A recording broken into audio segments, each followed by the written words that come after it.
The apartment was quiet until the phone rattled across the dresser like a trapped insect. Emily Carter blinked at the clock and saw 12:07 glowing an accusing blue. She answered and said, "Nathan, where are you?" A woman, Mara Quinn, breathed on the line and said, "He is asleep next to me." The room shrank around Emily as the voice hummed with sleepy certainty. Emily said, "This is some mistake, put him on." The woman whispered, "He promised he was working late," and a muffled laugh drifted through. Emily stood and felt cold air crawling from the window seam. Nathan's voicemail beeped in her ear when she tried again. Emily said, "Wake up, please," but the only reply was distant bedding rustle and a click. The silence afterward sounded like a door locking from the outside. Emily paced the rug and replayed the words until they felt carved into bone. The apartment smelled of rain and old coffee, and her breath came in measured counts. She told herself the call was a prank, and felt the lie rattle. She dialed Nathan and met the soft wall of his voicemail. Emily said, "Call me, please," and swallowed like a swimmer going under. She opened their shared calendar and traced his late shift with one finger. She imagined him laughing at a stubborn server while the city yawned. The laugh on the call returned, light as lint, sticky as fear.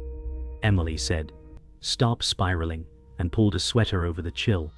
The night listened as if it wanted to keep a secret. She called Jasmine Lee, because Jasmine never panicked before coffee. Jasmine answered with a sleepy sigh and said, "What happened?" Emily told her the line, exactly, and heard her own voice wobble. Jasmine said, "People prank at night, breathe," and the room felt wider.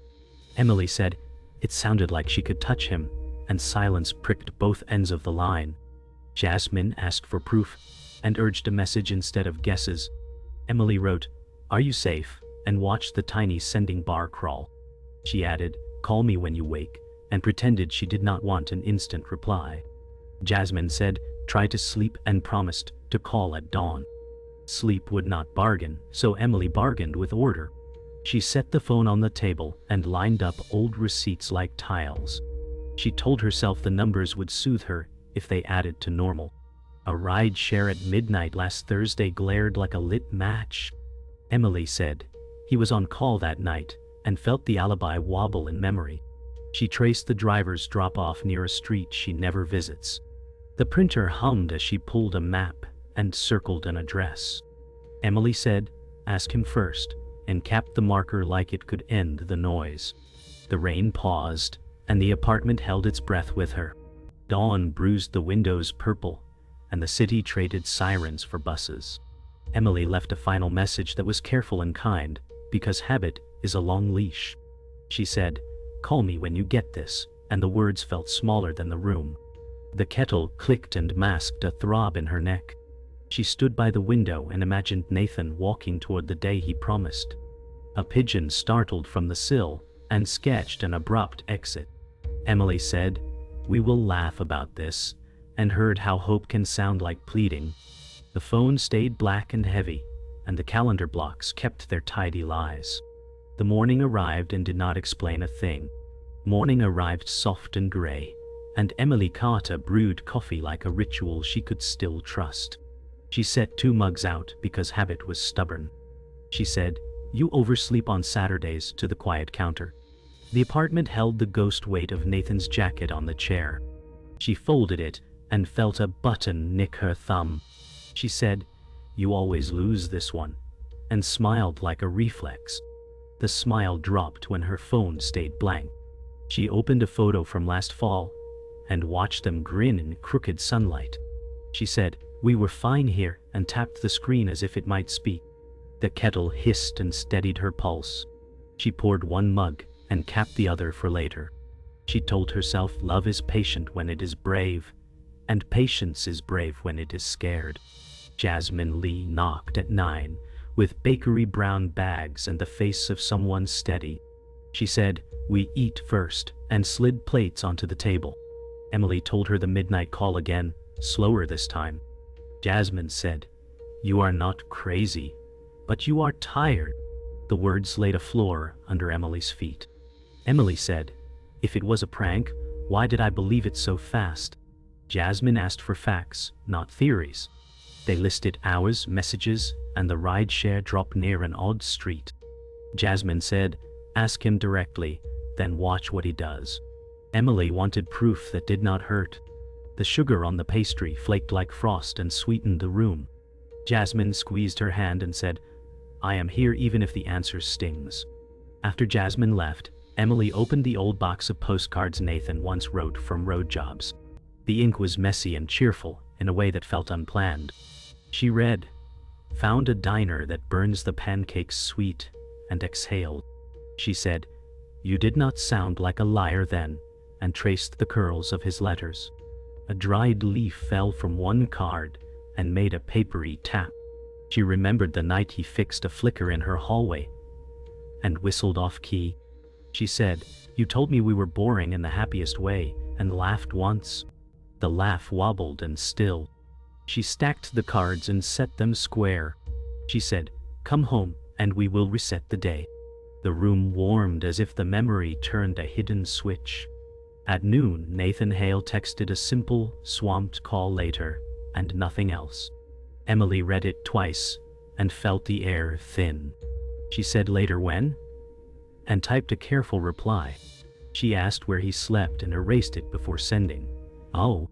She sent, be safe, call when free, and watched the bubble sit still. The shared calendar chimed a reminder for a lunch they had promised months ago. She said, we will reschedule to a plan that no longer fit. A photo marker pinched her memory with a restaurant near the odd street. She said, coincidence lives here too, and tried to believe the town could be small. The phone stayed quiet while the city traded rain for glare. She opened the window and let noise in so doubt had company. Evening pressed in with a thin gold seam on the buildings. Emily set the table for two and told herself it was just practice. She said, we keep ordinary alive, and placed forks like compass points. She lit a small candle and watched the flame decide its shape. She recorded a voice memo and deleted it because her voice sounded frightened. She wrote, let it go for tonight on a sticky note and stuck it to the fridge. She said, I choose trust for one more day, and felt how heavy that choice can be, though nudged with a late shift extension that did not answer anything. She blew the candle out and opened a window to the cool. She said, tomorrow decides, and let the room settle around the empty chair. Monday's light came up thin, and Emily Carter opened the bank app like a confession booth. A cluster of small charges lined a map toward the odd street that would not leave her mind. She said, coffee, florist, rideshare, and felt the pattern bloom.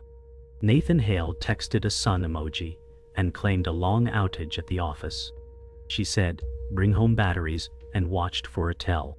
A florist receipt showed a handwritten note fee, and her breath snagged. She said, you do not buy flowers for upgrades, and the joke tasted like metal.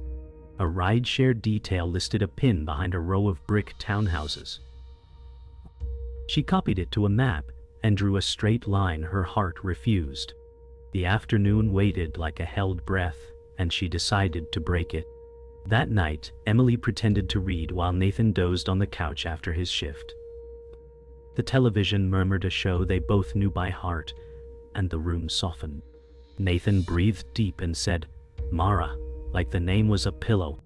Emily's spine turned to glass. She said, who is Mara, inside her mouth, and the syllables stung.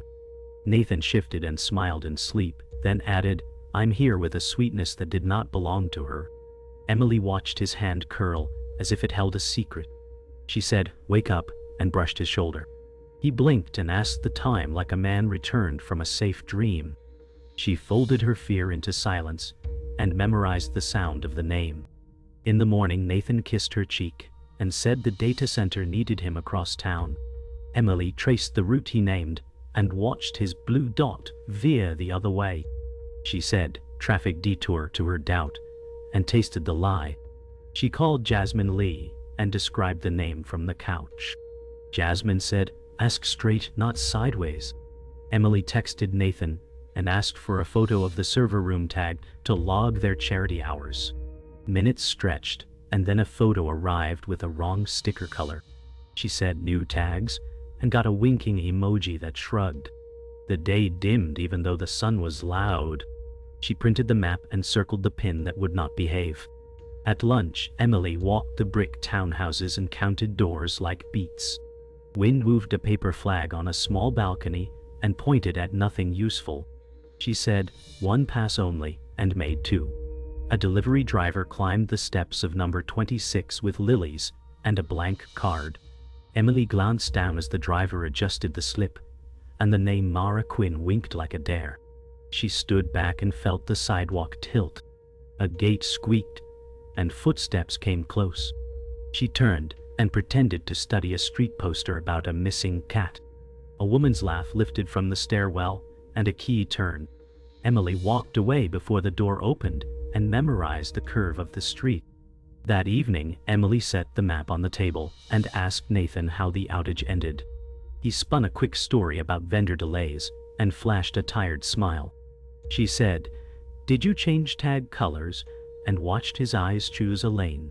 He laughed and said, "You love catching me on trivia," and kissed her temple. She said, "Who is Mara?" and the room tightened. Nathan frowned like the name was a riddle from work. He said, "New hire on a vendor ticket," and showed a thread with cropped edges. Emily nodded and felt the floor lean back toward level. He said, "Trust me," and folded her into a hug that smelled like lilies he did not mention. She stared over his shoulder at the map and marked the doubt smaller, not gone. Emily Carter opened the shared cloud drive and felt the cursor become a scalpel. A hidden folder whispered from a corner named Project Juniper. She said, "You do trees, not flowers," and clicked. Receipts bloomed for a second phone line and a quiet storage unit. Ituari. She said, "You built rooms for your lies," and copied the addresses. A bank alert pinged with a monthly autopay to an insurance policy she had never seen. She said, "Who are you protecting?" and swallowed a dry spark. A PDF surfaced with a signature that matched Nathan Hale and a second name layered beneath. She said, "Hale and Quinn," and the pairing turned the air thin. She printed the file and watched it settle like a verdict. The printer cooled while her certainty warmed. At dusk, Emily called the storage unit office and asked about access with polite steadiness. The clerk confirmed Nathan's name and a second authorized user, Mara Quinn. She said, "Thank you," and felt the floor answer back. She texted Jasmine Lee a photo of the agreement and wrote, "I need a witness." Jasmine said, "I will meet you there, no speeches." They drove in separate cars because courage sometimes travels alone. The lot smelled like dust and rain, and Emily's key code unlocked a metal sigh. She said, "One box tells the truth," and lifted the corrugated lid.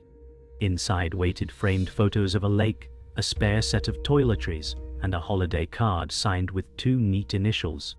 She said, "He winters elsewhere," and the echo agreed. Emily typed the storage label address into the map and traced it to a small condo near the brick townhouses. She said, "Number 4, and parked 2 streets over with her pulse, counting headlights. The lobby directory listed Nathan Hale as N. Quinn, and the letters looked smug. She said, "Elias by mailbox," and photographed the panel. A neighbor exited with a dog and held the door by reflex. Emily stepped in with a thank you and a lie. The hallway smelled like laundry and lilies again. She said, "Please be empty," and found a mat with a moon on it outside Unit 4. The lock showed fresh scratches near the keyway. She walked away before she became a crime and memorized the hallway glow. At home, Emily placed the printed agreement on the table like evidence that refused to blink. Nathan Hale arrived late and shaped his mouth into relief. He said, "Rude day," and reached for her shoulder. She said, "Who is your second name?" and slid the page between them. His face closed like a window against weather.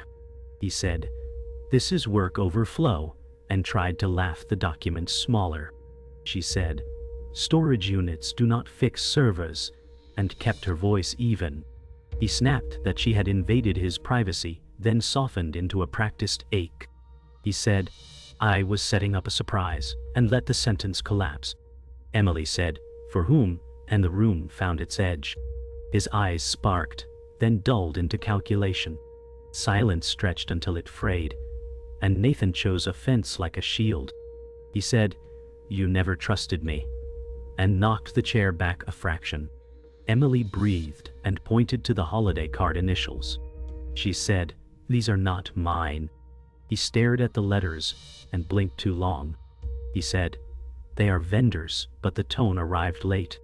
Her phone chimed with an email from a school list that she had not joined. The subject read, Quinn Family Volunteer Sign Up, and a photo thumbnail showed Mara Quinn smiling near a craft table. Emily said, family is not a vendor, and the words rang clean. Nathan looked at the door as if distance could draft a rescue. The decision to keep lying flickered in his eyes and held. Emily Carter laid the printed proof across the table like a map to the storm. She said, we have reached the place where stories end, and heard her voice steady. Nathan Hale paced the kitchen and tested 3 versions of innocence. He said, you are reading this wrong, and his eyes looked for exits. Emily said, I went to the unit, and the word unit felt like a verdict. He rubbed his temple and said, you should have trusted me. She said, trust is not a storage locker, and slid the holiday card forward. His jaw shifted like a door that's stuck in winter. He said, it is complicated, and the room shrank to the size of that word. Emily breathed and said, then simplify it now. The apartment waited for the truth like an audience that would not clap. He said, I was trying to keep everyone safe, and the word, everyone bent the air. Emily said, how many is everyone, and watched him measure the risk of answers.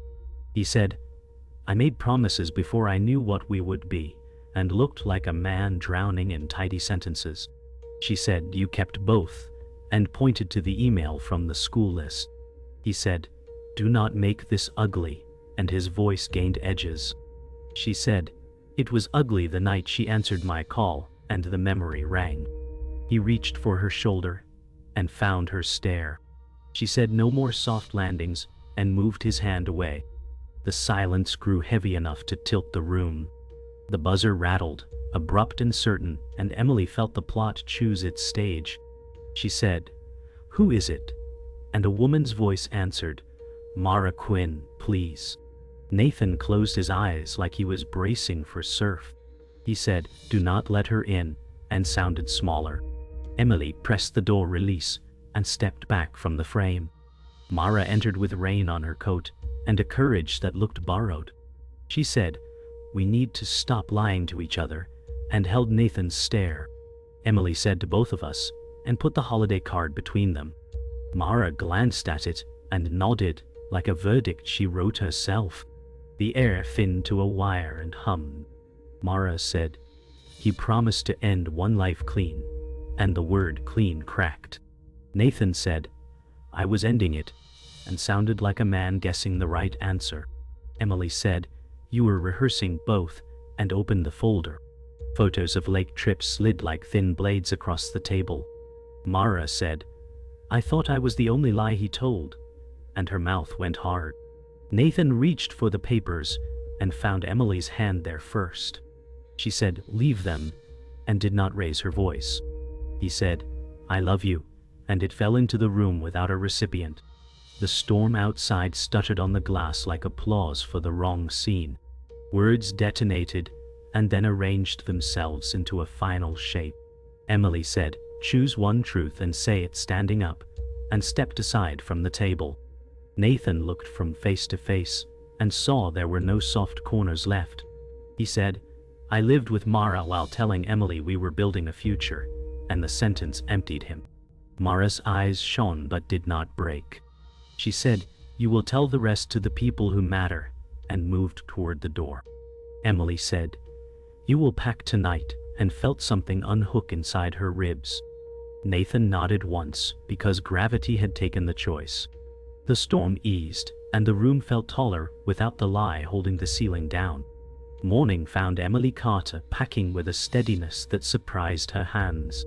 She folded shirts like evidence and left the wedding china untouched. She said, "The fragile stays until the truth stops shaking," and sealed a box. Nathan Hale stood in the doorway and asked where the keys should go. She said, "On the hook we bought when we thought hooks fixed chaos," and kept folding.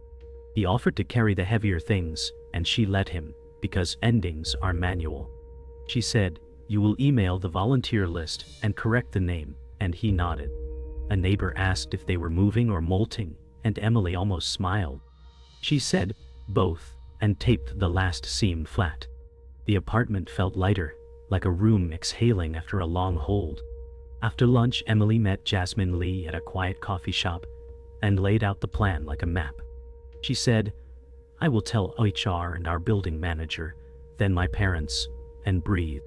Jasmine asked what she needed in writing and what could travel by voice.